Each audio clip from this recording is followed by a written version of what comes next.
هذا شيء. شيء آخر، الإسلام فيما قرأته بدقة من بيانات الله العجيبة يحذرنا من أن نبحث عن الإصلاح ضمن سبل التخريب.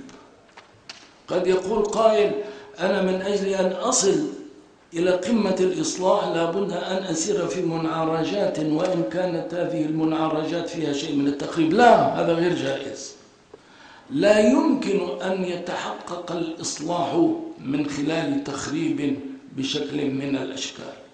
لذلك أنا أؤكد ما قاله السيد الدكتور وزير الأوقاف من أن الخروج إلى الشوارع ولو بنية طيبة ولو بهتافات مشروعة محرم، والله أنا لست من الناس الجراء على الفتوى، بل أنا كنت ولا أزال شديد الجبن عندما أفتي في دين. لكن هذا الموضوع جلي بديهي معروف، دلائل الشريعة فيه لا تعتمد النقاش.